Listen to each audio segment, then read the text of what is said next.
Анар терини жашартып көп ооруга даба болот. Жайды жайлай бакчага кооздук тартуулап турган анар бадалы кеч күздө адамга өзүнүн сонун жемиш аталган түшүмүн берет. Мындай аталыш ага жөн жерден ыйгарылган эмес, анткени ал сонун жемиш дегенге татыктуу, пайдалуу сапаттарга ээ. Эмесе анардын организмге кандай жардамдарды бере алары тууралуу төмөнкү материалдан тааныссаңыздар болот. Анар бийиктиги 6 метрге чейин жеткен бадал. Жемиши катуу кабык менен капталып, рубин түсүнө ээ. Ал эми анын ортосу чел кабык каптаган ширелүү дандарга толгон. Анардын мекени катары тарыхта Түндүк Африка жана Орто Азия айтылып жүрөт. Аны өтө көп өстүргөн өлкөлөргө Крым, Иран жана Грузия кирет. Пайдалуулугу: анардын дээрлик бардык бөлүгү, кабыгы, чел кабыгы, дандары жана маңызы пайдалуу болуп саналат. Себеби анын курамы организмге бул же тигил жактан жакшы жардам бере турган витаминдерге, минералдык заттарга, туздарга жана микроэлементтерге бай келет.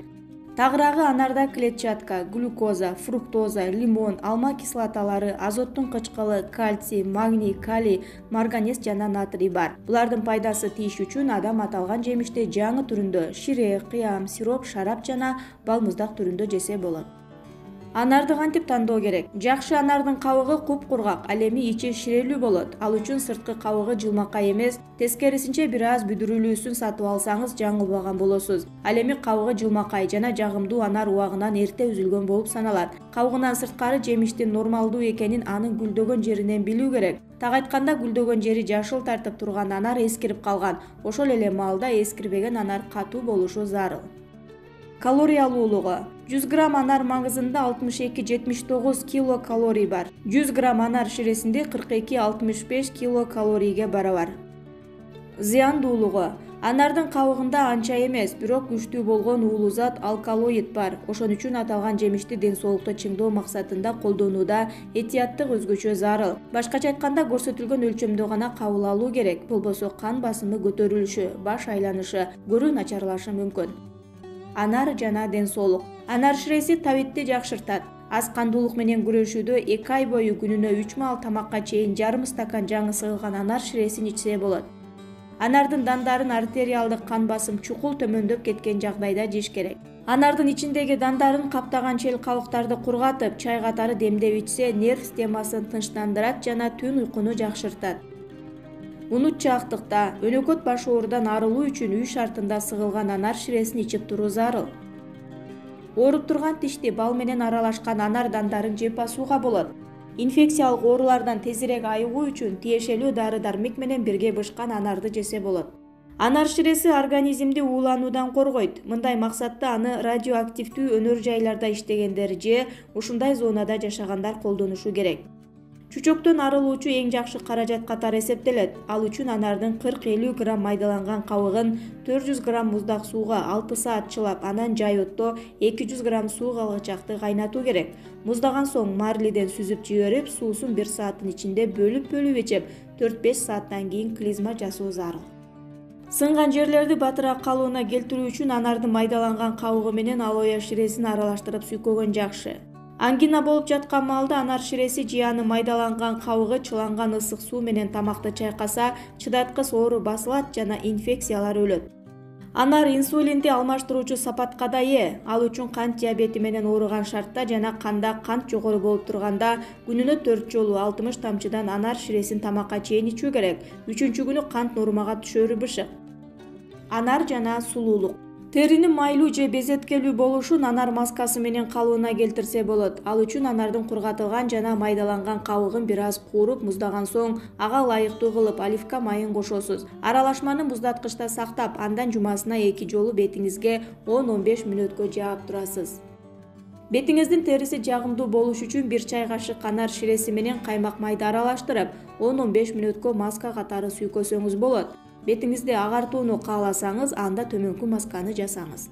Алгач 2 аш кашык жаңы сыгылган анар ширесин 1 аш кашык каймак май жана жарым аш кашык лимон ширеси менен аралаштырып бетиңизге жабыңыз. Анан 15 мүнөттөн соң салкын сууга жууңуз. Анар майлуу чачты калыбына келтирүүдө натыйжалуу каражат. Ал үчүн идишке 1 дана чоң анардын ширесин сыгып, ага 1 стакан таза аракты, анча чоң эмес 1 лимондун ширесин, 1 аш кашык сабиз ширесин жана 1 аз балды кезеги менен кошосуз. Жакшылап аралаштырган соң бул массаны бөтөлкөгө коюп, капкагын бекем жаап, күн тийбеген жана муздак жерге 10 күн тыныктырасыз. Анан чачты жууганга 20 мүнөт калганда масканы коюп турасыз. Беттин терисиндеги кара чекиттерди жана сепкилдерди жаңы сыгылган анар ширеси менен сүртүп отуруп азайтса болот, бирок бул ыкма териси кургак адамдарга тиешелүү эмес. Дарылык касиети: ич өткөндө, ичеги карын ооруларына жана өнөкөт ич өткөк оорусун басаңдатууга жардам берет. Элдик медицинада ичтеги курттар менен күрөшүүдө анардын кабыгынан жасалган кайнатма жардам берери аныкталган. Бирок ченеми менен абайлап колдонбосо, ашыкча колдонуудан ууланып калуу коркунучу бар. Сасык тумоодо. Сасык тумоо ооруларын алдын алууда жана дарыланууда анардын жардамы чоң. Мисалы, ангина оорусунда анардын табигый ширеси менен ооз көңдөйүн, тамакты чайкаса болот. Температуранын көтөрүлүшүнө каршы турган касиетке ээ. Күйүктө. Эгерде дене жеңил күйүккө дуушар болсо, анардын мөмөсү жаракаттын тез бүтүшүнө жардам берет. Көз оорусунда анарды үзгүлтүксүз пайдалануу адамдын көрүүсүнө оң таасирин тийгизет. Катаракта же миопия дарттары менен жабыркагандар күнүнө тамактан кийин бирден анар жеп койсо пайдалуу. Кант диабетинде. Кант диабети менен жабыркагандарга кандагы глюкозаны толуктоо үчүн анардын кычкыл сортунан шире жасап ичүү сунушталат, бирок алдын ала доктор менен кеңешип алуу шарт.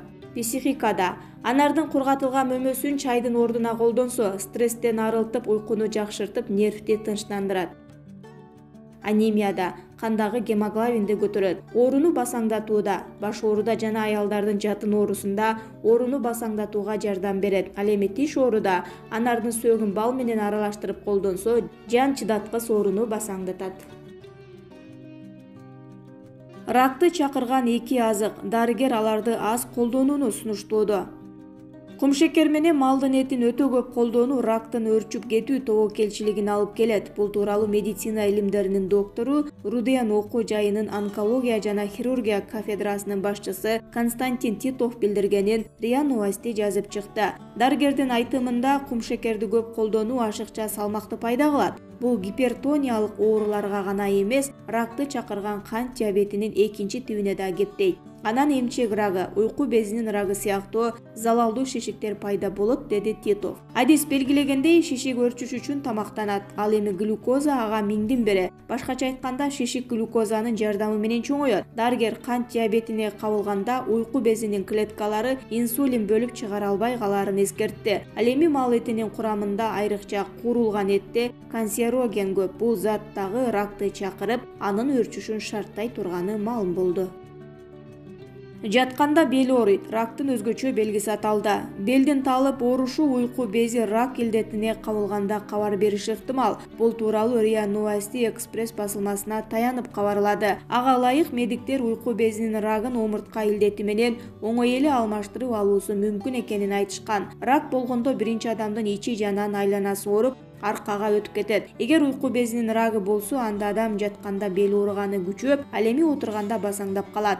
Тамактанып бүткөндөн кийин тынчтык бербей кайра башталат. Бул кайсы бир нерв системасынын жабыркап жатканынан кабар берет, деди дарыгерлер. Адистердин айтымында, эгер адам эч кандай жаракат алып же күч келтирип албаган болсо, бирок арка жанды же оорутса, анда медициналык кароодон сөзсүз өтүшү керек.